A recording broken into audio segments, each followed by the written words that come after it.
stranger.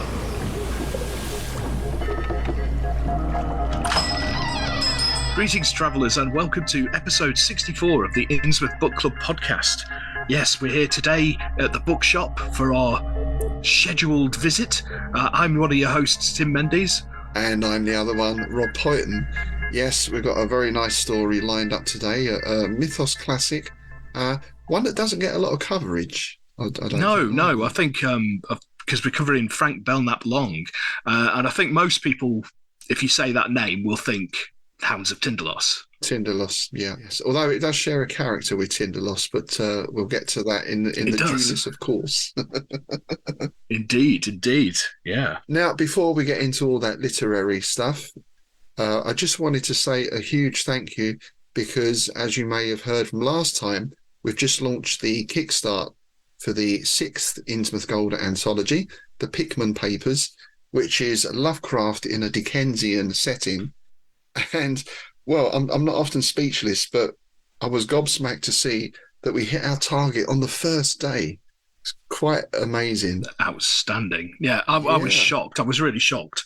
Yeah, because one of our other contributors had posted up a picture saying that it was sort of like about 50 quid shy or something. Yeah. When he posted this thing. So I thought, I don't know, I'll have a look. And it was like 150 quid over by the time I looked. I was like, what? Yeah.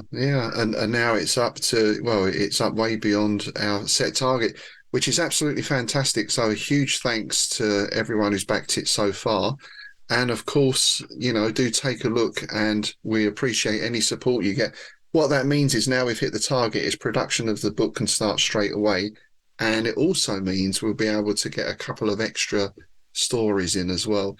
Because as always with these anthologies, I get so many great stories in from the Innsmouth Writing Circle. And, what with costs and space and everything else, we can't always get everything in. But I'm pleased to say on this one, now we've hit that target, we'll be able to get all the stories in. So really looking forward to getting that one out. And thanks again. Yeah, I've just had so much fun writing that. I said to you in the email when I sent you the story, it's literally the most purple thing I have ever written. It's all that reading Clark Ashton Smith. I was perfectly primed for it. It does have an effect. I've noticed that as well. Yeah, it definitely does have an effect. Yeah. And we have our own event coming up, 30th of September, the Innsmouth Literary Festival. We've got Ramsey Campbell appearing live on Zoom. We've got Greg Johnson and Chris Lackey bringing some films along to show. We've got authors there. We've got, I think we're up to about 15 traders now. We've got some really interesting traders coming in. Excellent. And there's going to be a lot of gaming going on as well. Yeah. As always, we'll put the link up in the show notes below for that, and we'd love to see you there. In fact, one of our patrons has already signed up. I think it was Graham, So thanks for that. Patrons get free entry, remember? So we do hope to see you there. Nice one. Shall we man up and face the horror from the hills? What do you think? Indeed. Yeah, I think we should. Yeah. It's a great story. I forgot it was a novella when you first suggested it. I'd forgotten it was a novella. And when I come to read it, I was like, it's a bit long. Blimey, I forgot it was so long. But it doesn't feel long, if you know what I mean. I rattled through it really quickly again, Yeah. And obviously the author is Frank Belknap Long. Now, we've spoken about him before when we covered the Hounds of Tindalos. I can't remember which episode that was, but we'll put a link to that below. So there we spoke a little bit about Long's life. But of course, he was a very close friend of Lovecraft, and they met a number of times. And I have a book called Dreamer on the Night Side that I bought years ago from Arkham Press. There's a story behind that, but I'll save that for another time. So we were thinking what it would be nice to do as a patron special is dip into Dreamer on the Night Side and look at some of his stories about the times he spent with Lovecraft and that kind of thing.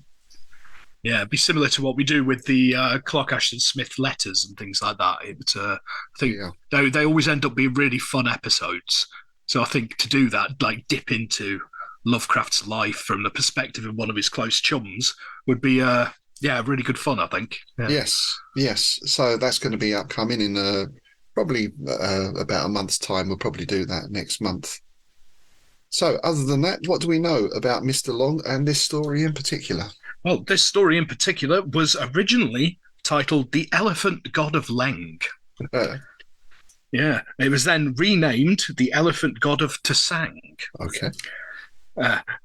Basically, to begin with, it was set obviously in Leng, and it also included August Derleth's Teko Teko people, All right. however the hell you pronounce them. Yeah.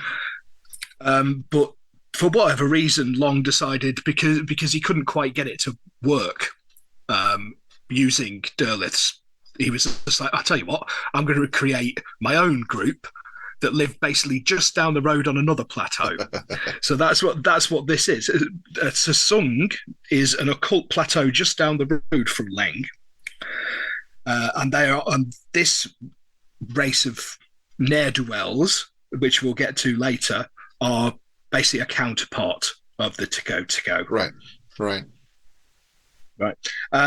The Horror from the Hills was published in serial form in the January and February/March editions of Weird Tales in 1931, and it was later reprinted by Arkham House in 1963. Oh, right. Yeah. Because Long lived into I believe he passed away in the 1990s, I think. Yeah. So he was one of the longer lived of that circle. And again, it's nice that they live long enough to at least see the return of Lovecraft, if you like, and mythos fiction. Yeah. I think it was either him or Block, wasn't it, who were the last two living? Because I guess they were the youngest at the time. Yeah, well, you know? Bobby Block wasn't he like 16 or 17 or something when he yeah, something like that. Yeah. I don't think Belknap Long was that old. He was probably in his early 20s or something at the time. Yeah. So, yeah. Now, the other thing we want to say about this, as you can see here in the shop, browsing Tim's fine collection of musty tomes, we actually have 3 editions or 3 books that contain this story. And one that I found that I like here, this is called The Golden Age of Weird Fiction, Frank Belknap Long, and it's volume 1, edited by Sean Garrett. And this collects together a lot of Long's mythos and some sci-fi stories as well. I've really only just got it recently, so I've only read The Horror from the Hills. But outstanding collection. We've got things like At the Home of Poe, The Desert Lich, The Devil God, The Man with 1,000 Legs. That sounds interesting. Nice. The Space Eaters, of course, The Hounds of Tindalos, A Visitor from Egypt, which is one of his well-known stories. So, yeah, a really nice collection that's worth looking out for. Yeah, I'm working from the Tindalos cycle, which is a continuation of the cycle books that Chaosium put out. But this one was actually basically what happened was Chaosium decided they weren't putting out anymore, but the editor still had some to put out. So Hippocampus basically picked up the ball that Chaosium dropped. So this was put out by Hippocampus in 2010. Oh, right. And yeah, it's, as you would imagine, it's basically the Long mythos. It contains all of his sort of Tindalos stuff, all of his Cthulhu mythos stuff, and all the Chordal de Form stuff. But it also contains stories written by other people using Long's creations. So you've also got a couple of stories in here that were the possible inspirations for the Hounds of Tindalos. That's something I liked about these cycle books. So you've got The Maker of Moons by Robert Chambers, which has the Hounds of Yith, and The Death of Halpin Fraser, Ambrose Bierce, obviously for the name, obviously. But for the stories that use Long's creations, you've got people such as Peter Cannon, Lynn Carter, Anne K. Schrader, Adrian Cole, Ramsey Campbell, nice, C.J. Henderson, Robert Block, and Stanley C. Sargent. Yeah, Robert Block's story in here is a really good one that we should look into at some point. It's called Death is an Elephant. What a great name. It's a brilliant name, isn't it? That could almost be like an Agatha Christie novel, couldn't it? Yeah. Death is an Elephant. Oh, yeah. Oh, now you got me thinking. I'm going to have to do a follow-up to Spiffing, aren't I? Yeah. Elephant theme. I should Elephants. mention as well, the collection I spoke about was Wildside Press, and that was published in 2016, I believe. But now from there we go way back in time because this is an edition that I've had for a long, long time. It's called The Horror from the Hills, and this was published, well, first published in 1964 in the US, but the copy I have here was a 1965 reprint, and it was printed in England by Brown Watson Limited, who I like to think of as perhaps a cousin of Brown Jenkin. Yeah. Oh, you could see that. Yeah. A chap version of Brown Jenkins. Yeah. With a little deerstalker hat on or something. Yeah, yeah. A little twirly moustache. Yeah. And this is a collection of 3 stories. It's The Horror from the Hills, Flame of Life, and Giant in the Forest. And it's got that lovely old book thing. It's a hugely creased cover and those really nicely yellowed pages. And it's one of those books that I don't actually read now because, you know, they Fall get apart. Yeah. quite fragile. And there were 2 things on the cover that I thought I'd just mention. One is whatever the bookseller was I bought it from, kindly put in crayon on the front 1 and 7. Because the price of the book was originally 2 and 6, it says inside, 1 and 7. For non-British readers or readers under a certain age, that's pre-decimal money. Yeah. That's Yeah. like a shilling and 7 pence. And then the blurb on the front is really nice. It's The Horror from the Hills, 5 exclamation marks. This novel was written inside a capsule, traveling through space to a dimension we should never hope to know, with quite a creepy picture on the front of a man enveloped in sort of cobwebs or something. So Nice. they don't do covers like that anymore, do they? They don't. They really don't. I'm just wondering if that was sort of like the reprint of the Arkham House one from '63. It could have been taken from that. Yeah. Yeah, could have been taken Yeah. from that because that was the Horror from the Hills. Was I think there was a couple of other stories in that. Oh, right. Well, it Um, says here Belmont Productions, but I don't know who they were. All right, no idea. And it says original title, Odd Science Fiction. So maybe that was another. I don't know where they would have been picked up from, to be honest. No. If not Arkham House, who else would have been putting that out? Mm. Yeah, that might be worth delving into. Yeah. There's, the mysteries of publishing. Mm, It's all a bit yes. arcane at times, isn't it? It is. It is. Yes. Okay, so let's delve into the story. And we start with Chapter 1, The Coming of the Stone Beast. Yeah, I love these chapter titles. I was thinking that as I was reading it. I was just thinking they could be great story titles on their own. Oh, yeah, The absolutely. Coming of the Stone Beast. Yeah. And it's a modern setting, but well, by modern I mean contemporary for long. So we're looking at sort of 1930s, and most of the action takes place or is centered around a museum. And the opening paragraph describes a long, low-ceilinged room adorned with Egyptian, Greco-Roman, Minoan, and Assyrian antiquities, where a thin, careless-seeming young man of 26 sits jubilantly humming. It's a nice opening. Again, we're kind of not in that musty scholar sort of field, are we? Although he is a scholar, as we find out. Yeah. It's a younger person. It seems a little bit more refreshing and young than Lovecraft, perhaps. Yeah. But we're definitely in the tweed zone because he actually mentions in this second bit of description here. There's nothing in his appearance or manner suggested the scholar. He wore grey tweeds of Ivy League cut, a pinstriped blue shirt with a button-down collar, and a ridiculously brilliant necktie.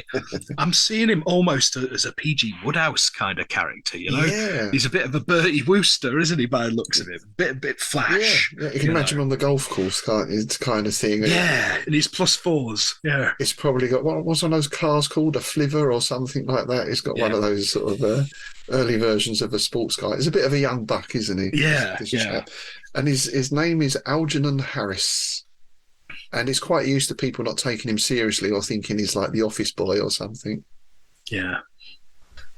But he's actually got postgraduate degrees from Yale and Oxford, although he never puts PhD after his name. He's quite a modest chap. And This is what endeared him to the directors of the Manhattan Museum of Fine Arts, which is where we are, and prompted their unanimous choice of him to succeed the late Halpin Chalmers as curator of archaeology. Mm, Now we've heard that name before, haven't we? we have indeed. Yeah, the late Halpin Chalmers, last seen covered in blue goop on the floor of a room with a load of low up his hooter. Yeah. Low up his hooter. Calls of death, low up his hooter. Yeah. Yeah. So, and it's there from that name where we get the Ambrose Bierce connection Yeah. to, Halpin Fraser and Halpin Chalmers. It's believed that Chalmers was a nod to Chambers, Robert Chambers. Oh, right. So that's like two Easter eggs in one lane. Nice. Indeed. Nice. Yeah. And I do like that about these authors. And I mean, it's something a lot of authors, we certainly like to do it as well. You sprinkle these little Easter eggs throughout. It's fun to try and spot them. And I'm sure there's quite a lot we miss as well. So if you do know of any that we missed, then do let us know. So Harris has been here for 6 months and is doing very well. So boyishly ebullient was he, so consumed with investigative zeal that his field workers contracted his enthusiasm as though it were kind of fever. So it's got these people out roaming around the world looking for artifacts and relics, which they then bring back to the museum. When we say looking for, what we really mean is stealing, isn't it? Let's be. Yeah, it is. Yeah.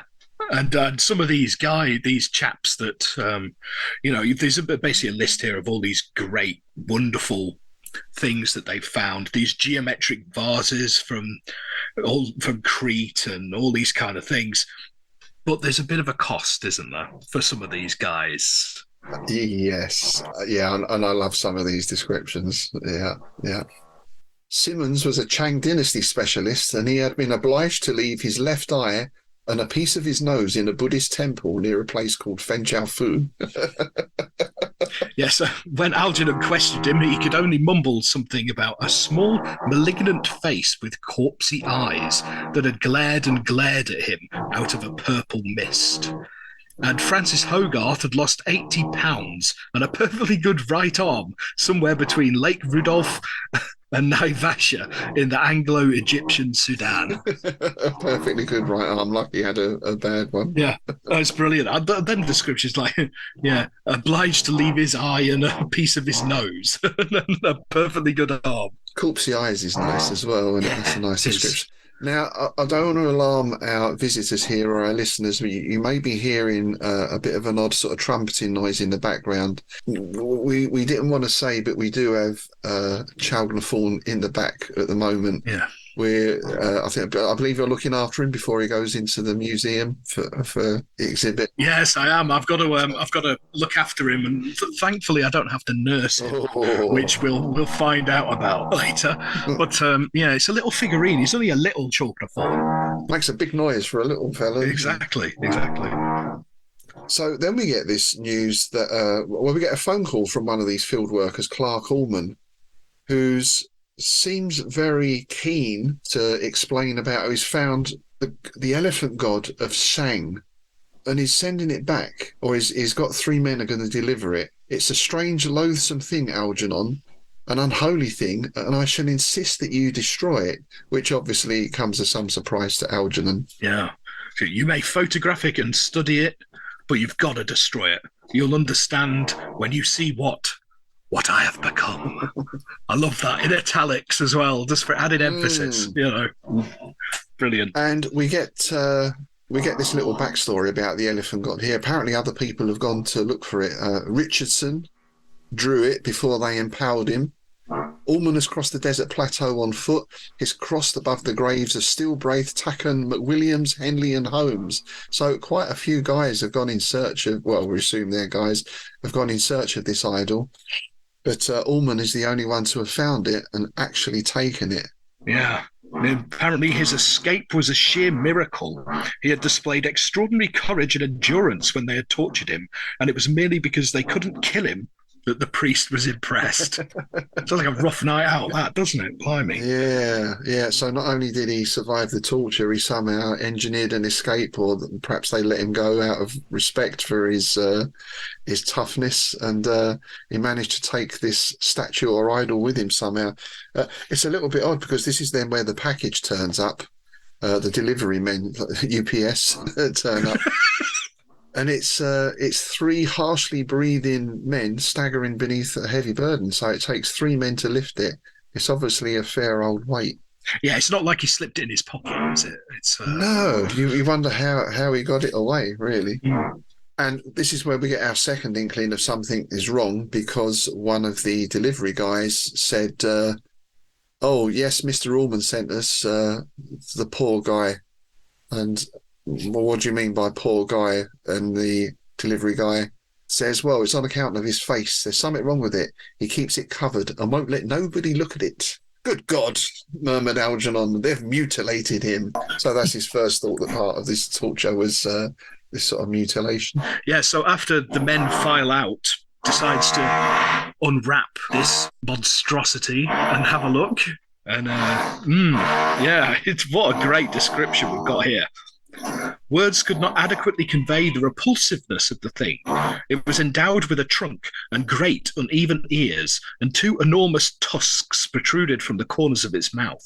But it was not an elephant. Indeed, its resemblance to an actual elephant was, at best, sporadic and superficial, despite certain unmistakable points of similarity. The ears were webbed and tentacled.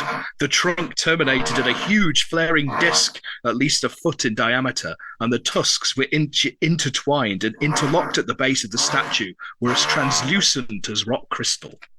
So this is nice. It's elephant is a sort of vague word for it. I think we're not really in sort of Ganesh territory. You know, that's the things that people will think of immediately would be that kind of shape or form. Yeah. But at best, it sort of resembles an elephant in some of its features, which is nice because we get an idea of it, but not quite the alienness of it as well. It's left to the imagination. Yeah, I love the tentacled ears.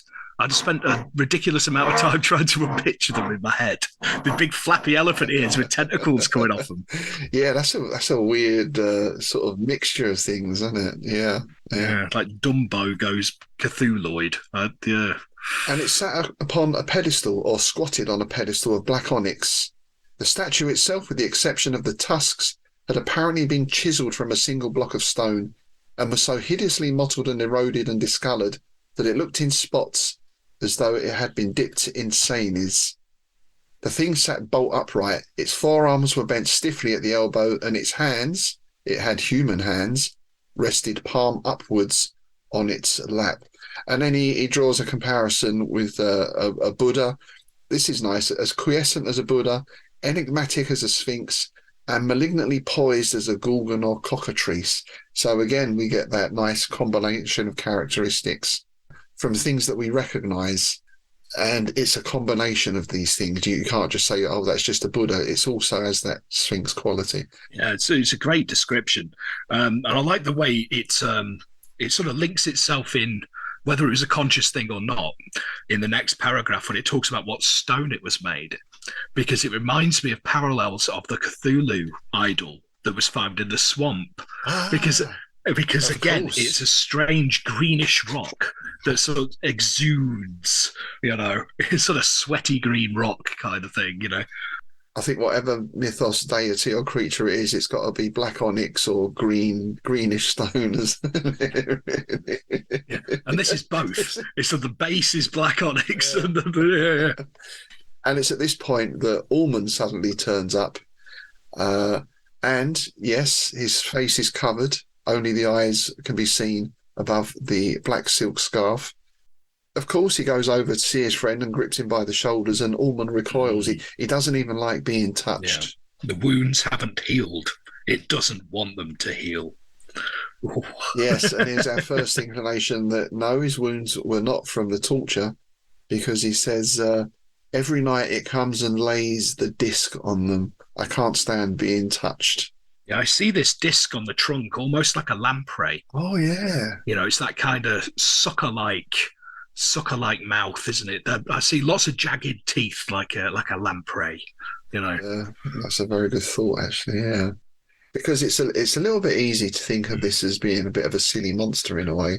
You Yeah, know, it's an elephant with tentacles on its ears, and it's got a trunk with a sort of disc on the end. It doesn't necessarily sound that scary, but when you start putting it into those terms yeah.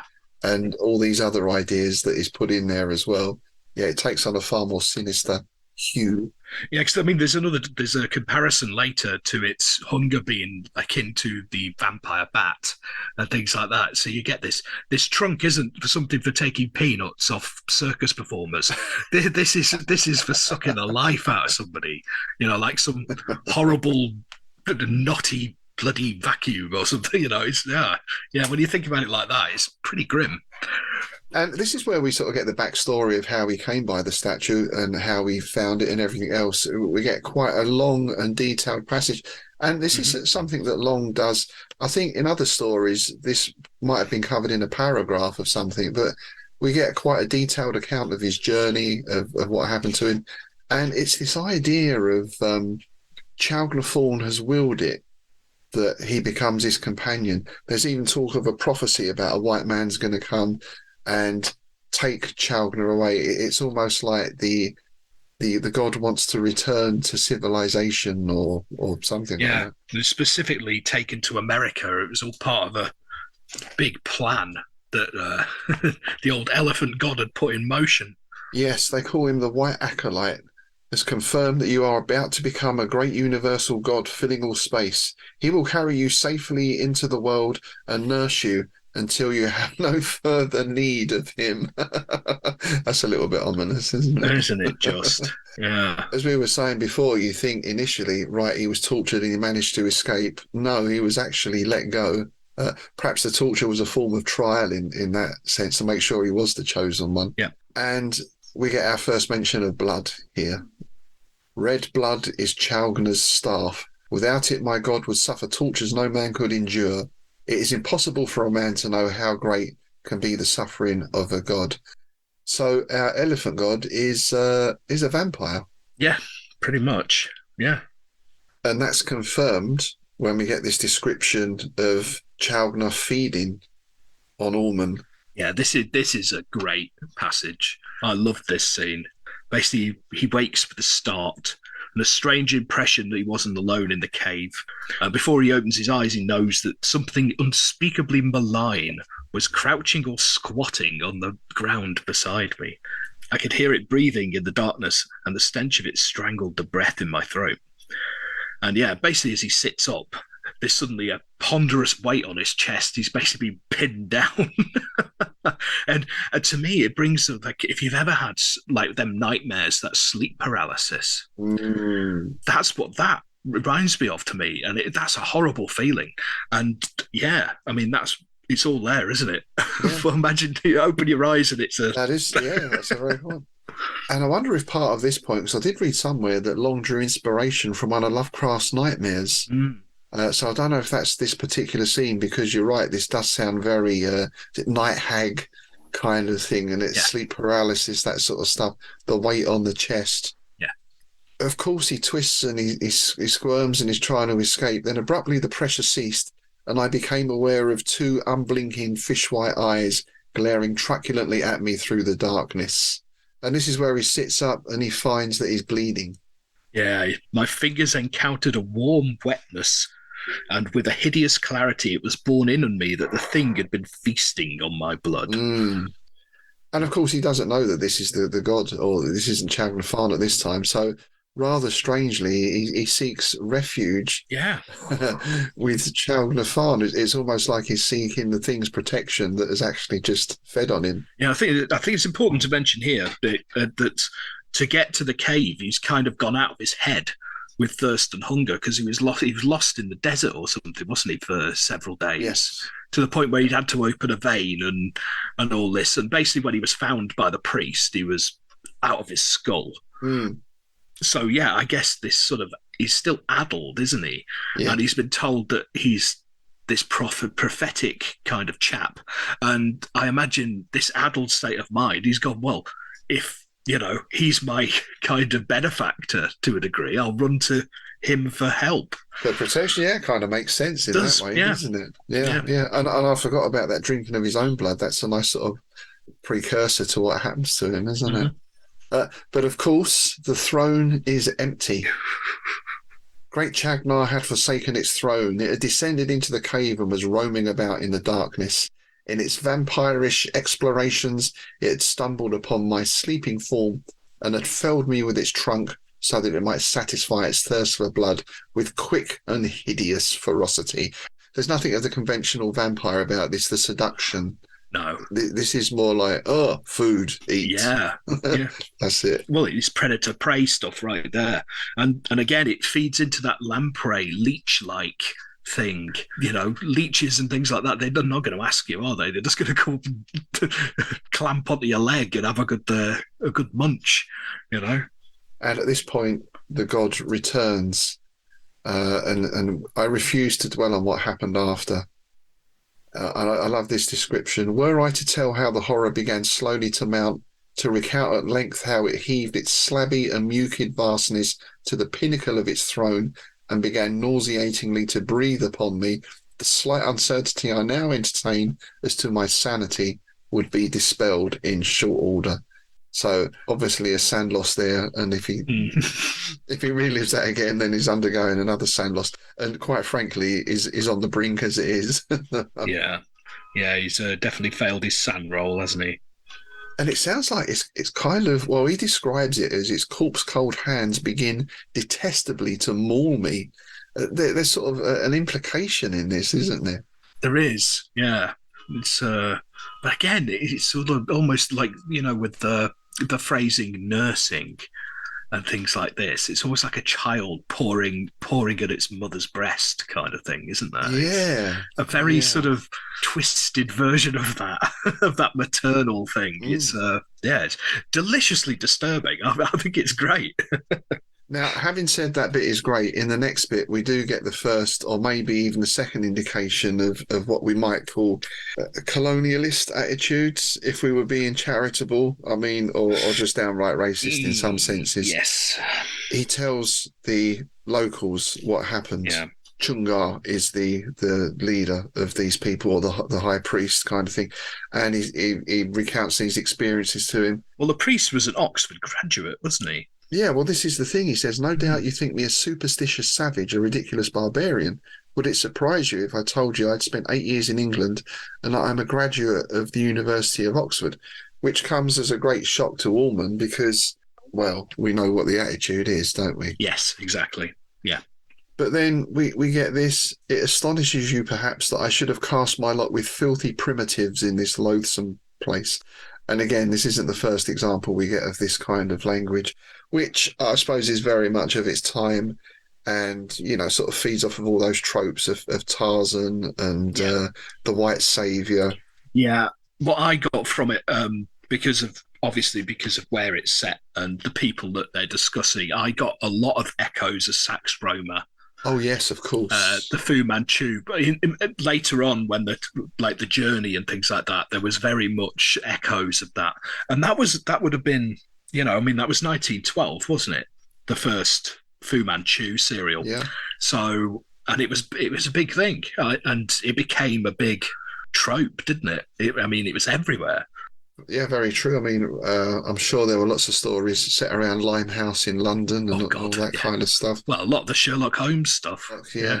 And Robert E. Howard's Skullface was a very similar setting with the Oriental supervillain. So, yeah, quite a common trope at the time, it seems. But this is where we get now Chagnar Thorne's sort of backstory and his sort of origin story. And about actually, although he's in the East now, many thousands of years ago, he abode with its brothers in a cave in Western Europe, and made from the flesh of toads a race of small dark shapes to serve it. So these are the servitor race you spoke about at the start. Yeah, which interestingly are given a Latin name, Miri Nigri, which means wondrous dark folk in Latin, because they actually it was all about Rome, wasn't it? It was around the hills outside Rome and things like that. Yeah, we're in the Pyrenees, and Yeah. yeah, we get mention of Rome as well, and well, we get some Roman names or some Latin names later on as well, don't we? Yes. Yeah. Yeah. So this tribe have actually they're actually a migrant tribe. They're not indigenous to this plateau. They've come from From the Pyrenees where to you know. yeah, mm. Yeah. Yeah. And made from the flesh of toads. And yeah, this is where we get this idea that now the god wants to return to the west, and Allman says, "I can't lift it. I can't do this on my own." So this is how he gets the statue across. "I will have the guardians assist you," murmured Chungar soothingly. "You shall be conveyed in comfort to the gates of Lhasa, and from Lhasa to the coast. It is less than a week's journey by caravan." So he had this terrible journey to get in across the desert, almost dying of starvation and thirst. Yeah. But now he's going back in comfort, it seems, accompanied by the elephant god. Well, yeah, comfort's one It's way a of putting relative it. term. Yeah. The thing is, I can't imagine these guardians who were tasked with it were happy about it, because it had mentioned that basically these guys are glad to see the back of old Mr. Thorne, Yeah. because he's basically been munching on the guardians for months and months and years, hasn't he? He's basically been feeding on them. Yeah, this is what he does, right? Because we get that earlier. Twice a year, Chalgnar Thorn sent its servants into the villages that dotted the foothills, Mm-hmm. and we get the chosen youths and maidens were preserved with spices and stored in the cave till Chalgnar had need of them. And this is quite grim as well. In the villages, men would hurl their firstborns into the flames and offer prayers to their futile little gods, hoping thereby to appease the wrath of Chalgnar's mindless servants. So wherever he lives, he's feeding on the local populace, and it almost becomes a ritual, it seems, in some cases. So yeah, it's like they want to get shot.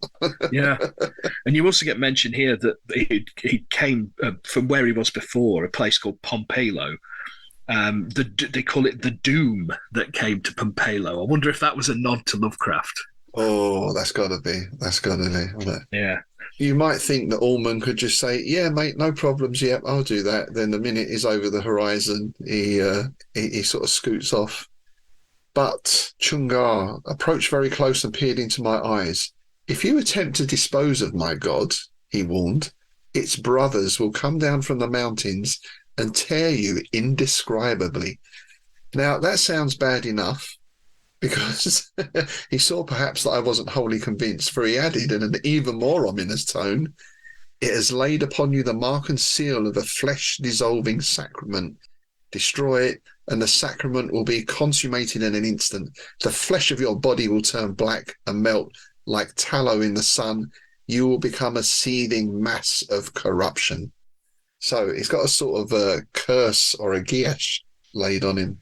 Yeah, and then so basically him and these guardians haul Chulgna Thorn across continents and, all the rest of it. They take it from Bengal to Hong Kong and all that kind of business. And you get this lovely line here: "Don't imagine for a moment that I didn't share their awe and fear of the thing I was compelled to companion. Continuously I longed to carry it on deck and cast it into the sea. Only the memory of Chungar's warning and the thought of what might happen to me if I disregarded it kept me chained and submissive."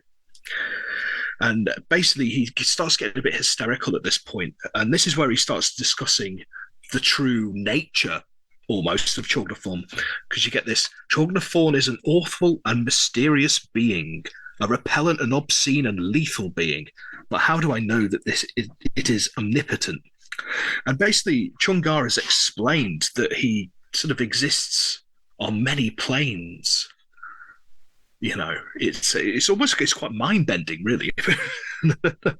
It's nice because there are, and we get this section which sort of ties us into the cosmic, and later on we get that idea that we've talked about very often of we are three-dimensional creatures, and these things are 6 or 7 dimensional, and that idea of the intersection of the two. When you live in a 2D world, you can't imagine a globe; you see it as a flat thing.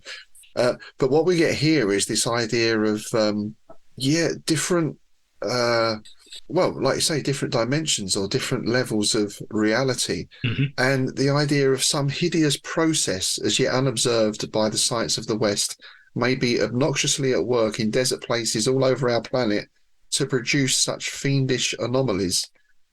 Perhaps parallel to protoplasmic life on Earth's crust is this other aberrant and hidden life, the revolting sentiency of stones that aspire, that wax agile in the presence of man. So there's a couple of things mixed in with this, isn't it? One, is he like a natural creature and there's some process that we don't know of Yeah. whereby these things spring into life? But that's immediately followed with, did not Cuvier believe that there had been not one, but an infinite number of creations? So this idea of the parallel universe or the parallel world as well. Yeah. And he sort of says, well, whether we Yeah. accept the planetismal or the 3 or 4 newer theories of planetary formation, it's permissible to believe that the Earth coalesced very swiftly into a compact mass.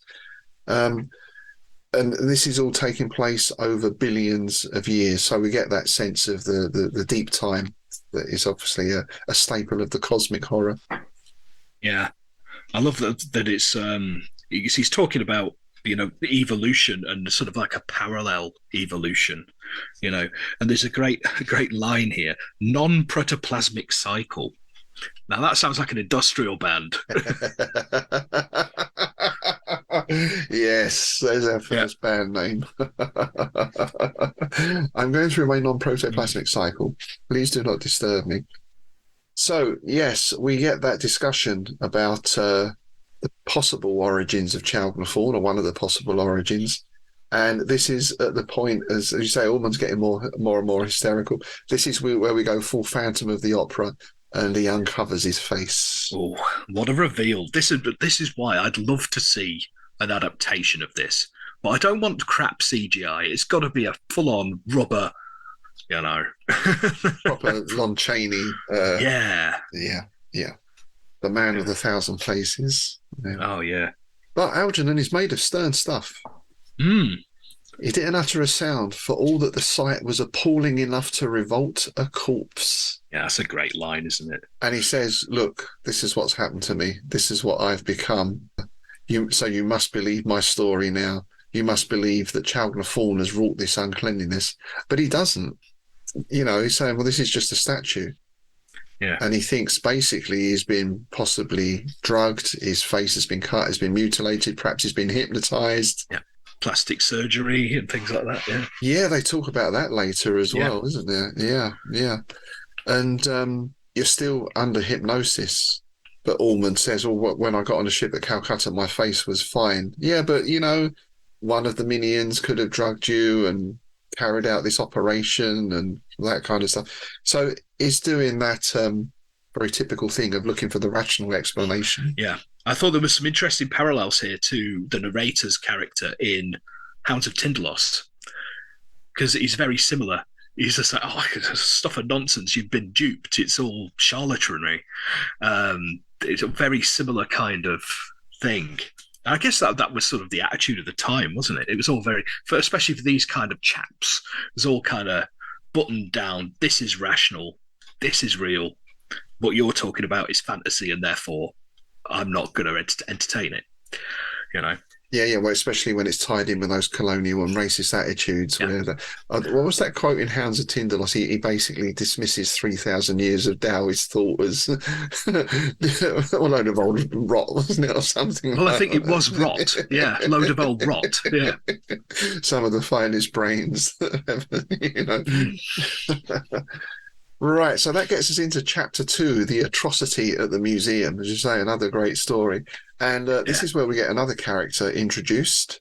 And this is Dr. George Francis Scollard, who Harris sort of bumps into on the bus. Yeah, and they sort of meet up on the way to the museum, and they're discussing the autopsy, because poor old Ullman, whipped himself up into such a lava that he had basically a seizure, didn't he, and dropped dead. Yes, and they're putting it down to heart attack, or the verdict is heart attack. The coroner was very positive that anxiety and shock were the sole cause of Ullman's total collapse. But you said something about his face being horribly disfigured. And this is where, is it? Yeah, but that was plastic surgery. That's all that was. He'd fallen into the hands of a skillful Oriental surgeon with sadistic inclination. That's a nice phrase, sadistic inclination. This is another band name. That for a goth band this time. Sadistic Inclination. We get this little discussion about, well, could this really have been done? And we get some talk about plastic surgery.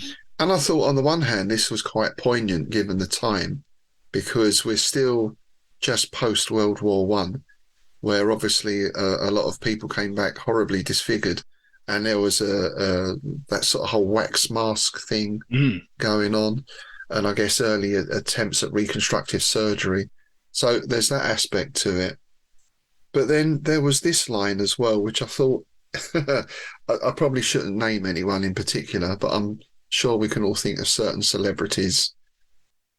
When one stops to consider what astounding advances plastic surgery has made in England, America during the past decade, it is impossible to disbelieve that the human frame will soon become more malleable than wax beneath the scalpels of our surgeons, and that beings will appear in our midst with bodies so grotesquely distorted that the superstitious will ascribe their advent to the supernatural.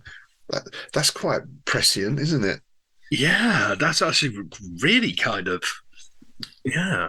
Well, again, Long has this gift for sort of prophetic statements like that, because you had all this stuff about, like, he basically prophesized the psychedelic movement in the Hounds of Tindalos, didn't he? It was sort of like, that was very 60s feeling. And yeah. It's very trippy, wasn't it? Yeah, that scene in the story. Yeah. So that's one theory.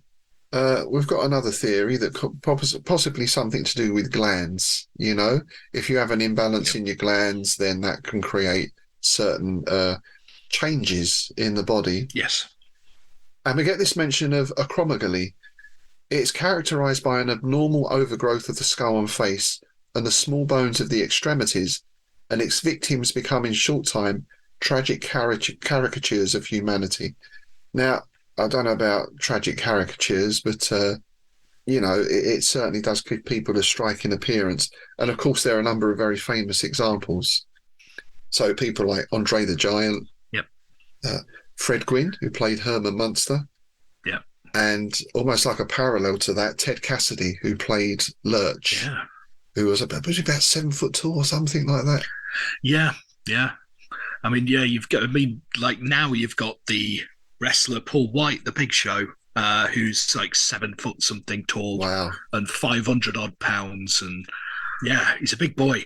The great Khali, the famous Indian wrestler as well, who's sort of he's getting on near 8 foot tall. He's enormous, that chap. So I suppose certainly back in those days, and I mean, to tie this in with a bit of a pun, a slightly distasteful pun, the Elephant Man, all right? Mm-hmm. Who, I can't remember the exact condition he had, but obviously those terrible deformities. And of course, at that time, that was enough to put you in the sideshow, right? The freak show. Well, wasn't Merrick locked up in an asylum? Well, again, that's that very Victorian or Edwardian idea that what is on the outside reflects what's on the inside. So exactly, it's like them disappointment rooms and things like that, where if a child had a deformity, they'd lock them away in the attic, kind of thing. Is really horrible. Think about it. It's grim, isn't it? It is so grim and so sad. So they're talking about this, and they get to the museum, and there's a big crowd in front of the museum. And there's press, and there's a police. And I like this little bit. This was a nice little touch. What I like about Long is he puts in these little things that don't really need to be there. They're not anything to do with the plot, but they just flesh out the characters a little more. His pessimism proved well-founded. The bus continued relentlessly on its way for 4 additional blocks, and then came so abruptly to a stop that Dr. Scollard was subjected to the ignominy of being obliged to sit for an instant on the spacious lap of a middle-aged stout woman who resented the encroachment with a furious glare. See, that's the thing. That's the sort of thing that I put in my stories. It's those moments of humour, I think, really act as a really good counterpoint to the horrific. Yeah. You know, it's sort of peaks and troughs. It's almost like, I see it almost like music. You know, you've got to have your light moments and your dark moments and your all that. If it's all one note, it gets a bit dull, doesn't it? Yeah, well, that's it, and it grounds it in everyday life because we've just had this talk of dimensions and planets and all the rest of it, and then suddenly, you can be having this highfalutin conversation. The bus driver slams the brakes on, and you're sat on someone's lap, probably getting a slap round the face. Something almost carry on about it, isn't there? In fact, I think that actually happens to Sid James in one of them, doesn't it? Oh no, it's Bernard Bresslaw in Carry On Girls on the train, where he ends up in somebody's bosom. Yeah. And he gets one of them delightful slaps around the face. So this gets them to the museum, and they almost can't get into the museum because the police guy, the policeman on guard, the red-headed policeman, glared savagely at them from behind horn-rimmed spectacles. You got to keep out. If you ain't got a police card, you got to keep out. Guy's been bumped off. You can't come in. And of course, Algernon gets his card out and says, "Yeah, actually, I'm the curator here, so you can do one." The officer's manner softened perceptibly. I bet it did. Shut your mouth, you got Jobsworth. So there's been another murder. And yes, Taggart. yes. As the attendant tells them, the first we knew of it was when Mr. Williams came running down the stairs with his hands all blooded. And Williams usually arrives early, and he goes and has a chat with Cinny, who I guess was the sort of night watchman. Mm. And he goes to have a chat with Cinny, but, something's happened to Cinny. I thought this was a beautiful touch here. It's again like what you're saying about just these little touches. I was the only one to see him come down the stairs. I was standing about here, and as soon as he came into sight, I knew something was wrong with him. He went from side to side of the stairs and clung to the rails to keep himself from falling. I can see that. Yeah. I can picture that. Then he's weaving down the things. It's... And again, it's very true to life, isn't it? I mean, Lovecraft has people fainting a lot, but this seems more realistic to me in that sense. And of course, they ask, "What's wrong, Jim? What did you see?" And we get this nice line: "The worm of hell, the devil's awful mascot, and other things I can't repeat. I'm a God-fearing man, and there are blasphemies it's best to forget you ever heard." Cinny's upstairs, stretched out on his back, and there ain't a drop of blood in his veins. Nice. So Cinny's not just dead; he's worse than dead, all black and shrunken, and his face was gone, all eaten away. So quite a grim discovery. And what is the what's the first thing that comes into mind is it must be some sort of maniac with a knife. Yeah. And then the second thing that comes to mind was, it was obviously Chinese or Hindu chap, which I'm not quite sure where that comes from. Due to the era, I guess. Yeah, sadly. Yeah. And this idea of the Chinaman, we've got to get hold of the Chinaman, takes quick root, and suddenly everyone's looking for a sort of Chinaman with a big knife or something. It's quite interesting. It's almost like the mob mentality, isn't it? You see in Frankenstein and stuff. Yeah, it's to the point of parody, really. I mean, it's Oh yeah, perhaps he is parodying those views. I mean, could be. That's what I get from it. It's reductio ad absurdum, isn't it? It's taking it to the point where it becomes absurd. And I mean, that's how I picture it in my head. Whether that was, whether that was the intention or not, I don't know. But that's how I sort of see it. But then we get the source of this theory, because when the detective says, well, it must have been someone like that, or maybe Japanese person, or South Sea Islanders, because we found rice, and it's this is an odd little detail.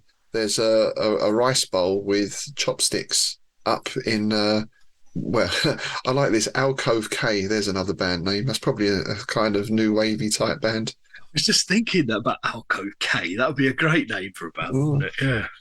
And they found this wooden bowl and the two chopsticks, and there's blood stains all around the rim of the bowl. And even the rice is all smeared with blood.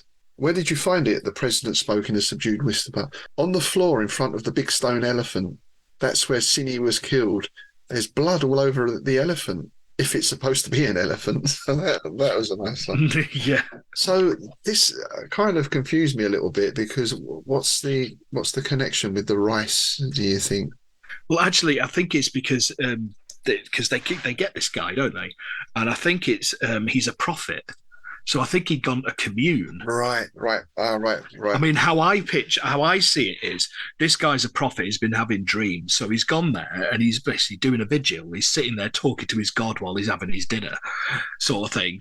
And then Cine probably appeared and said, "Oh, what are you doing in the museum? It's closed. Get out, or I'll give you a slap." And bang, your lunch mate. Sort Well, of yeah, thing. we get this because they get this guy, right, who names himself as Xie Ho, and we get this sort of broken English kind of stereotypical thing. Yeah. You're a very good man. I saw you in Green Fire Dream. In Dream, big green animals come down from a mountain. I saw you and Gautama Siddhartha, who's the Buddha. Big green animals all wanted blood. In the dream, Gautama Siddhartha said they want you. They have determined to make you all dark fire glue. Dark Fire Glue. Album name. Yeah.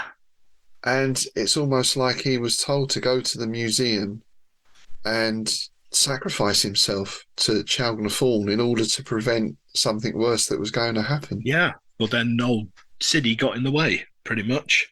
Probably again being a Jobsworth and sticking his nose in where it weren't wanted. You know? So if he just let the chap finish his rice and do what he needed to do, he'd have been fine. All of that could have been avoided. Yeah. And of course, he talks about the elephant statue coming to life and everything else, which isn't going to do his case any good, is it, really? Put the bracelets on him, Jim. The bracelets. Again, it's those touches. Like, that's a line that Lovecraft would never have written. Yes, it's too vernacular, isn't it, for Lovecraft in that sense. Indeed. But then we get a touch of the Smith as well, because Algernon says, I think this guy is a witness. You know, his story sounds incredible, but this line, but he's as destitute of criminal proclivities as Dr. Scollard here. Criminal proclivities. I like it. I like it. And the detective obviously thinks this is all nonsense, but there's something about Algernon, the authority in his voice that, you know, he sort of goes along with this. And then we get this other nice phrase, sanguinary baptism becomes some gods. Sanguinary baptism. Now, there is a goth band. Yeah. Yeah. That is, isn't it? That is. And this is where they look at the statue and start seeing the blood stains and everything else on it. Yeah. And this is where Algernon makes his spot hidden roll, because he notices that the trunk of the statue is in a different position. It's moved its trunk most hideously. I cannot be mistaken. Yesterday it was vertical. Today it is in a slightly upraised position. And this is where we get our next character drawn in. Dr. Henry C. Imbert. FRS, FAGS. I got no idea what either of those stand for. Fellow of something? I was going to say Fellow of Research Society or something. Or Royal Society. Royal Society. For Fellow of the Royal Society? Yeah, probably. So this guy is, we'll get the introduction to him next time, but it's suggested to the detective that they bring Imbert in on the investigation because he has experience in these strange and weird matters. Yeah, he's the foremost American ethnologist. There we go. That gets us into chapter 3, an archaeological digression. Yeah, this is basically Dr. Imbert is basically having a look at the statue, and a lot of it is just talking about possible origins of the statue and all that. But there's a really interesting point that I thought here, and it was about the evolution of these kind of statues and things like this. Is that say a great stone magna mater with arms outstretched to embrace all classes and conditions of men, then let us suppose that the cooperative agriculture falls into disrepute, and the tribe becomes obsessed by dreams of martial conquest. What happens? They put a spear in the hands of the thing and it becomes a war god. I thought that was a really interesting observation. You know, it's and I think that's something I'm sure experts in the field can do that. You can trace the evolution of gods I mean, you go right the way back to the Babylonians, I guess, and that kind of stuff. Well, and I suppose it's certain tropes. I mean, people talk about Mithra and Jesus and those kind of things as well, and the parallels even with Egyptian gods. You know, I suppose part of it is there are only so many stories to tell, so there's only so many origin stories. But it is interesting to see how these deities develop. Yeah. But we do get slightly let down again with some of the language here, and again we might be charitable to Long and say, well, this is the professor saying this and not him. Hmm. There's also this idea that as well as evolution, we have devolution within humans, and they become degraded objects of worship in certain, well, again, what they would call primitive societies. Yeah. In fact, it's probably the reverse. They're probably much closer to the origins of those deities than now. I don't know. Again, that's something of the time. Yeah. That idea of the superiority of civilization, I guess. And again, it's like it's that very American sort of capitalist thinking, and obviously the British colonial as well. You know, it's all a hangover of that, isn't it? It's Which kind of ties in with that theft of all the artifacts, doesn't it? Because yeah, you know, we're going to take this, yeah, but this is our sacred. Well, yeah, but we don't care because you're just primitive and we know better than you. Yeah. You haven't even got a flag. yeah. I was going to say, yeah. What do you care? We own this now because we put a flag in that hill. None of you are even wearing tweed or a tie pin. Not a tie pin amongst you. Yeah. So there's a suggestion from Dr. Imbert. He doesn't think he can really help. This transcends all of his experience, but he knows a man who can.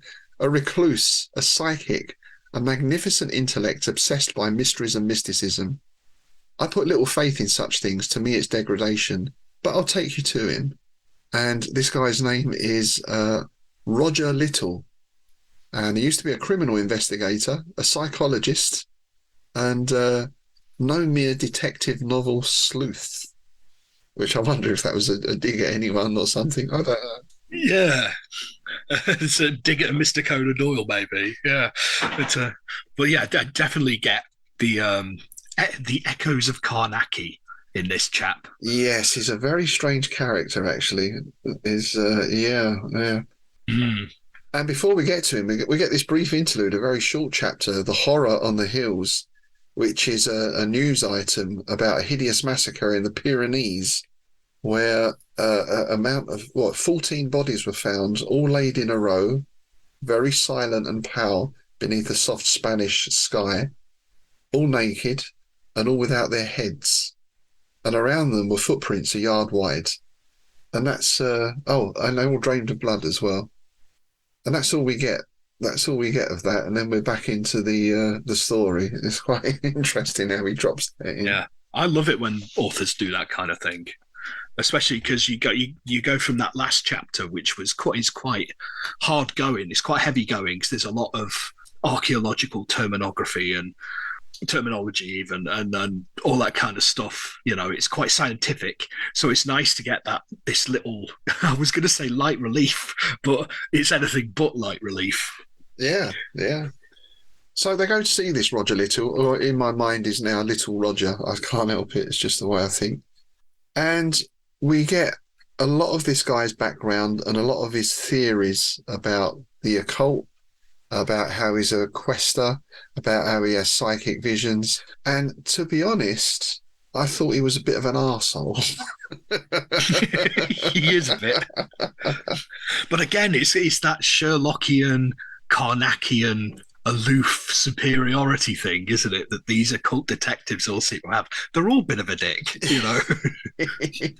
One thing I just want to point out very quickly is where Roger Little, that has got to be a carry-on character.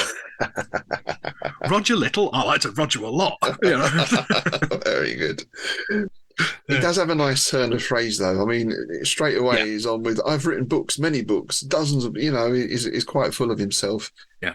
And quite theatrical as well. I can almost imagine him speaking in this kind of voice, But what I've experienced in this very room is no more than a flickering shadow, swift passing and obscurely glimpse of the horror that lurks godlessly in undimensioned space. In my dreams, I have heard the nauseous piping of its glutinous flutes. Now, that's a good one, isn't it? Glutinous flutes. Yeah, that's a Lovecraftian homage right there, isn't it? It's got to be. So Mr. Little gets points for that. Yeah. And he's basically telling them how great he is. He does spend a lot of time saying about what he's been doing, and basically he's rattling on. I can imagine Algernon's getting a bit cheesed off with him. They're just like, I'll get to the point. But and he only really shuts up when Algernon drops in the name Chorgnathorn. Yes. Yeah, he's not really taking him seriously, is he, up to that point? He thinks, oh, someone's been murdered, so what big deal? What was that? I've seen ion beams off the off the orbit of Saturn kind of thing, or whatever that quote. I've just mangled that quote. Like Tears in Rain. Yeah, the old Blade Runner quote. Yeah. Ships on fire off the shoulder of Orion. That's it. That's the one. That's the chap. Yeah, and then we get at the mention of the name, he actually shuts up, and his voice sinks to a whisper, and then he tells them about a dream he had last Halloween. And basically, he dreamt he was a Roman, Callius Rufus, a provincial quaestor, and we're in the Pyrenees. We're in Pompelo. Yeah. And of course, we get this whole experience of the strange race of small, dark people who live in the hills, the terrible rites and practices that they carry out, fires on the hilltops, the strange drums, and the people who go missing, it's thought for sacrificial purposes. Clearly, they must have reserved the town for some terrible doom, which they would call down on their unholy Sabbath night, as they drummed and howled and danced outrageously on the mountain's crest. Lovely.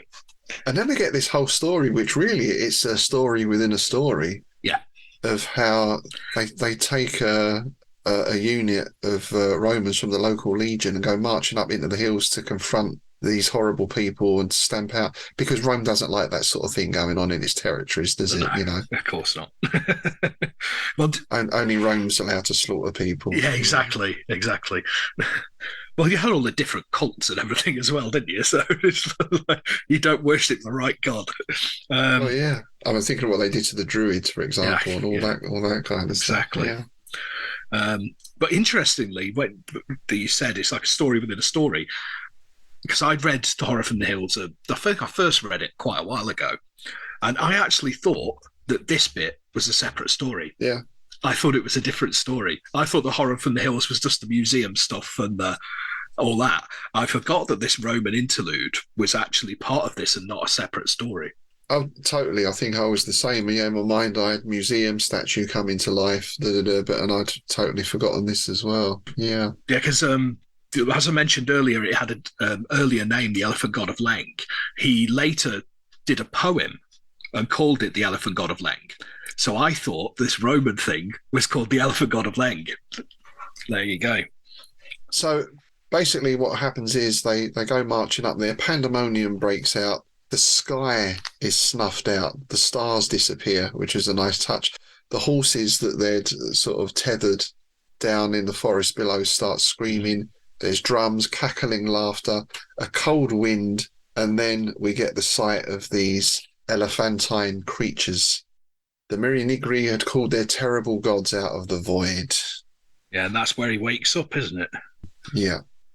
So given all this, and with the appearance of Chugnar in the west, he sees this as some monstrous unfettering is about to take place. That which for 2,000 years has lain somnolent will stir again, and the great things will descend from their frightful lair on the Spanish hills, drawn cityward through the will of Chagnathorn. So this seems to be the grand plan now. He's going to awaken his kin, and he's going to unleash them on civilization. Yeah. And it turns out that the priest, he'd said he would have his prophets, and Roger Little and the little Chinese chap, they're obviously the prophets. And there we go. Yeah, it's all in place. It's like all the pieces are on the chessboard. And it's at this point of tension, the telephone rings. And it's the museum, the Manhattan Museum, calling for Algernon. and they get the news that Chalgna Fawn has left the museum. Yeah, Chalgna Fawn has left the building. And it's brilliant. no one saw him go, and the idiot who phoned thinks that a thief removed him, or possibly one of the attendants.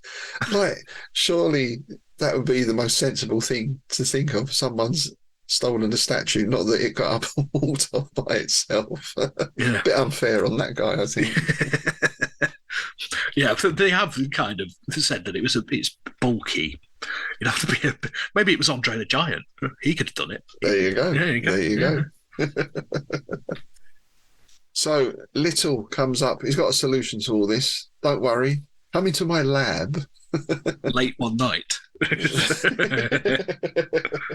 I'll show you something which should restore your confidence in the experimental capacity of the human mind when there is but one choice confronting it: to survive or go down forever into everlasting night of darkness. And that brings us into chapter 6, the time-space machine. Love it. Yeah, and this is where the Karnaki things come into my head. You get all those things in Karnaki stories where he's waffling on about his electric pentangle and his vacuum circles and all this kind of stuff, and you get a lot of that here. There's a lot of like pseudo-technical techno-babble, isn't there? It's delicious. It's so well done as well. It's that lovely kind of Jules Verne type stuff, isn't it? Like we've spoken about before, almost sort of steampunky. Yeah. In it's futuristic, but at the same time, it's all large spheres and crescents and sparks flying and big levers and all that kind of stuff. There's a lot of globes in one of these. It's my editor brain. You train yourself to look for repeated words in paragraphs, right? You know that editing thing. You got a lot of globes here. You got great bluish globes, half globes, quarter globes, globes that sprouted at grotesque angles. Yeah, it's a globe fest. And when he switches it on, this all gradually, it spins and whirs, and it gradually sort of merges into one shape, which is described as a spheroid with a non-Euclidean face, a geometric blasphemy that was at once isosceles and equilateral, convex and concave. Nice. You are looking on a fourth dimensional figure, said Little soothingly. Steady now. You could play Lovecraftian bingo with this story, couldn't you? We've had Cyclopean, we've had non-Euclidean, we've got bulbous and bestial on the other page there. Yeah, we've got glutinous flutes, yeah. And mucoid as well. Oh, nice. Oh, protoplasm. So then we get into Einsteinian physics and this idea again of fourth dimensional things in a three-dimensional world and five-dimensional things, etc., etc. And again, the cosmic nature comes in here now. This goes beyond just the monster story again. The sequence in which we view events in nature is not a cosmic actuality, and our conviction that we are going somewhere in time is a purely human illusion conditioned by our existence on this particular planet and the limitations which our five senses impose upon us. So pure Lovecraftian. Yeah. You basically going into thermodynamics here because you've got talk of entropy, which is the main crux of this, isn't it? It's to try and to force entropy upon Chalgna Fawn, isn't it? It's yes. I mean, in shorthand terms, it's got a sort of machine that emits a ray that creates entropy and decay, and Chalgna Fawn should be susceptible to this. It's very Doctor Who. It's very, very Doctor Who. Yeah, I never thought of that. Yeah, I could tell you several stories that include rays that could age people to death, and it's like the whole, like the trilogy that was the end of Tom Baker's tenure, specifically the story Logopolis, is all about entropy, and it's about the heat death of the universe and all this kind of stuff. Yeah. So I got real echoes of that from this. Yeah, because there's mention here of, planets being born from star wombs. It's entropy that cools great orbs hotter than Betelgeuse, more fiery than Arcturus through all the outer vastness, reducing them to sterility, to whirling motes of chaos. So, yes, this is what they're going to lug out of the laboratory and go in search of Chalgna Fawn with. Yeah.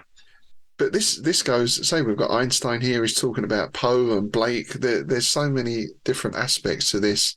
You could spend a lot of time even just on this chapter, going down all these rabbit holes. Yeah. That's it. If we had time, we could we could do an entire episode on this chapter, just going off in all the different tangents from it. It's whether anyone would want to listen to it is another matter. But And whether we're suitably qualified to talk about Einstein, I severely doubt. I'm not. I know I'm not. Some days I struggle to work the remote control. But, Yeah, I can talk about Doctor Who, but Einstein now. So, Chapter 7, A Cure for Skepticism. I love this. This is the comedy interlude, pretty much, isn't it? It is. It's a short chapter again, and it just takes us out of the action and gives us a little, a little sort of giggle almost, isn't it? Yeah. So we learn there's been some deaths. There's been 5 emergency calls because of now, of course, they're listening out for news. Chad Fawn has gone. Where's he gone? He's going to be doing something. All horribly mutilated. The people are going wild. No one knows what's happening. What can we do about it? And Algernon just says, the machine. Yeah. And the response to that is, well, Imbert says, you do know that Little's mentally unbalanced. Yeah, he's a loon. So, but you introduced him in the first place. You recommended him. And he says it's just a mechanical hypnotizer. Group hypnotism, all that. So yeah, Algernon gets a bit cheesed off really. He goes, well, I'll convince you that I wasn't hypnotized, and turns it on. Basically vaporizes the wall, doesn't it? Yes, deliberately he walked to the machine and shot the lever upward. Then this weird because we're then straight into chapter 8, which is that's almost like one of those endings of an episode, isn't it? You see him switch. Yeah, he switches he pulls the lever down, and the credits, and then we start next time with them all staring at this big hole in the wall. Yeah. Through which the skyline of Lower Manhattan glimmered nebulously. Little doesn't seem too upset by this, despite the fact there's now a big hole in the wall of his apartment. He seems to think it's quite good. This is just a bit of a lark, doesn't it? I love that this line here. It's just like, oh well, the landlord will fix it. It's fine. Just imagine, it's like I've lived in rented accommodation my whole life. You go and ask the landlord for a light bulb, and, if you want to tell him that there's a bloody great hole in the wall. And there's more killing going on. In fact, there's been a massacre on the Jersey coast near Asbury Park. Everyone's rushing around. There seems to be like panic in the streets. And there's been a similar massacre in Spain as well. So obviously this is the brothers are now waking up and are on the move. And Little is quite insistent that they should go out and sort this out now, because the longer this goes on, the more panic there'll be. There'll be blind terror, there'll be acts of violence, hundreds of people will run amok, pillage, destroy. That's kind of interesting because that's civilized people, right? There's that interesting contrast there between these primitives who have lived with this thing for however many years, and as soon as a civilized person does it, they go berserk and run amok and start killing each other. That's quite... Yeah, it's interesting, isn't it? Yeah. So basically, they pack it up into the car and decide to go and hunt the elephant god, don't they? Yes, chapter 9, the horror moves. Yeah, and I was thinking here of the Dunwich Horror. Yeah, the last scene of hunting the twin down. Yeah, with the powder of Ibn Ghazi and a shotgun and an old book. Yeah, you got the barn that's got a great big slug trail through the middle of it. Yeah. I'm not sure what the timing is on that. When was the Dulwich Horror? Got to be about the same time. I've got an inkling it was 32 maybe, but... Written in 1928 and published in 1929. Oh, right. So I have to wonder then if Long drew inspiration from that, because this next scene is quite similar in the sense of tracking a hideous monster across country. And almost following, like that said, you can imagine that big wide trail of destruction, and chaos and madness in its wake. Yeah. People running amok, and then you've got a trail of bloodless, headless corpses, basically, in this one, haven't you? Mm. And old Chowdhury is heading into the marshes, and so they follow him in. They get the beam on him for a little bit, and it doesn't seem to do too much. And Little explains, well, no, we've got to sort of keep him in the beam for much longer than that, for many minutes. To send it back, we must decrease the random element in it by 1 billion years. Blimey. Again, that's that sense of age with it, isn't it? Yeah, yeah. Because you've got this this brilliant bit when they do corner it and they shoot this light on it, and he's basically outside in the shadows of a deserted bathhouse, and this bathhouse basically crumbles to dust. And old Chalkner just kind of goes, "Is that the best you can do?" I got him in Billy Connolly's Scottish accent. Is that the best you can do? You know. Maybe Chalker's a Glaswegian, you know. Is that the best you can do, pal? And they get a break here. They get a bit of luck because Chalkner's out wading through this marsh and he gets stuck in the mud, which is rather fortuitous. So that gives them the opportunity to zap him with the beam, and is sort of effectively pinned in place.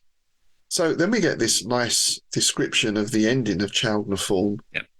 And it is that sort of devolution, I suppose, from beast shape to jelly.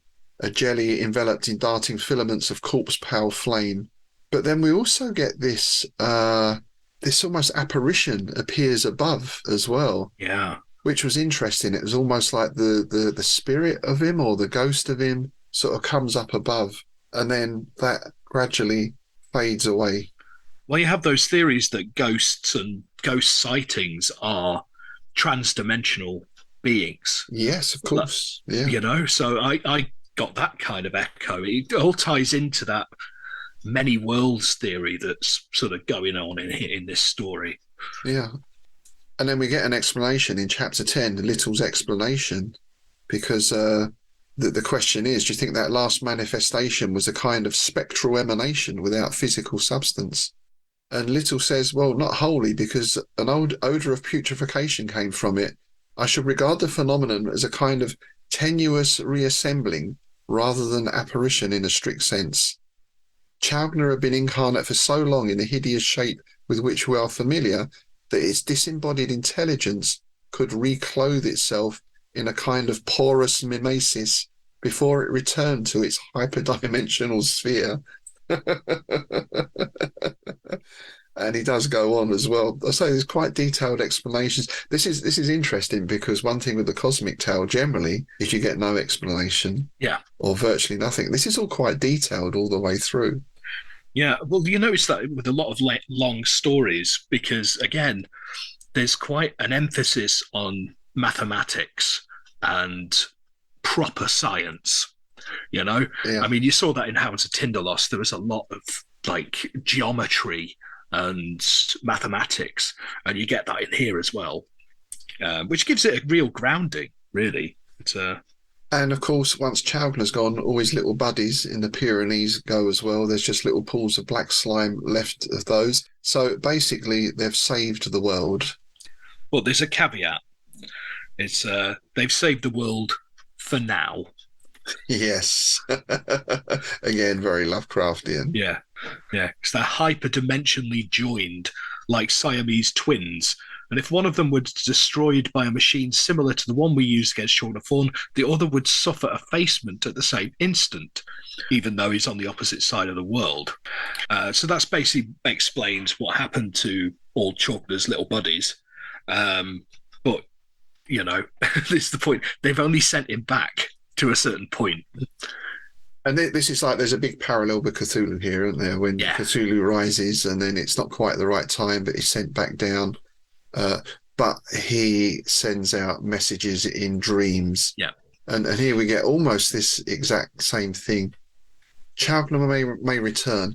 Its return will be presaged in dreams, for when its brethren stirred restlessly on the Spanish hills, both I and Xie-Ho were disturbed in our sleep by harbingers from beyond. Yeah. Another band name. Telepathically, Chowdhury spoke to sleeping minds, and if it returns, will speak again. For man is not isolated among the sentient beings of the earth, but is linked to all that moves in hyperdimensional continuity. Brilliant. There we go. So that's the sort of foreboding end. Although, yeah, it is that exactly that. Oh, we've killed it in your conventional film. That'll be it. Yeah. Let's go and have a cup of tea. But no, there's always that opening for the return of. Yeah, yeah. There's all that streak of nihilism. It's like, yeah, despite your best efforts, we're still fucked. You just put it off for a little bit. That's all. Yeah. You haven't averted the inevitable, just merely delayed it. Yeah.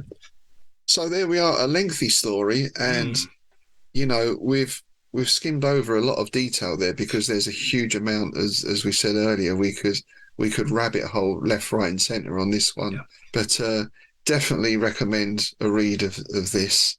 And to me, there was a Call of Cthulhu scenario called The Curse of Chalgna Form. It was in the book Curse of the Chthonians, which I guess was quite an early Chaosium one. Yeah. And from what I remember, I might still have the book actually. It was very much set around the museum and that kind of aspect of it. It's quite a detailed scenario and a good one to play from what I remember. Nice. Yeah, there's quite a lot of expansions on Old Chalgna in this Tindalos cycle, because I mean the first sort of 10 or 11 stories are sort of concerned with the hounds, and then the second 10 are concerned with Old Chalgna. So yeah, like we said, you've got the elephant god of Leng, you've got but it's a long dark road by Joseph Pulver Senior. Yeah, you've got a whole bunch of things. You've got a couple of really good poems from Anke Schweder, Pompelo's Doom and Confession of the White Acolyte. It's they're all sort of expansions on that story, which is really interesting to read. Yeah. But yeah, I think this book is worth picking up for Block's Death is an Elephant. So, I just love that title. It's quite a rare one. It's one that's you don't see in. I never heard of it. I never heard of it. No, well, interestingly, the editor had mentioned, because it was the same editor who did the Mysteries of the Worm, the collection of Block's mythos stories for Chaosium. It actually says in the introduction to this is, I can't believe I forgot about this. And it was actually Richard Tierney who pointed it out, who actually said, dude, you've missed out Death is an Elephant. What are you thinking? Wow. Yeah. Wow. And there is, after the story in this, in the Wildside Press edition, there is a poem from Long, When Chalgna Wakes. It's not that long. I won't read it now.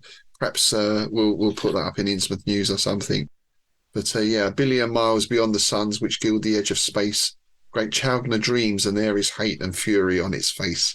So a very nice little poem there. So again, yeah, I'd recommend this There's 2 collections for your list, dear listener. Definitely. Well, yeah. Now, the other thing I wanted to talk about was the elephant in the room. You had to, didn't you? You had to. I had to. Or more accurately, the elephant in the tower. Because, of course, as a big Conan fan, my immediate thought on reading this story was the Tower of the Elephant.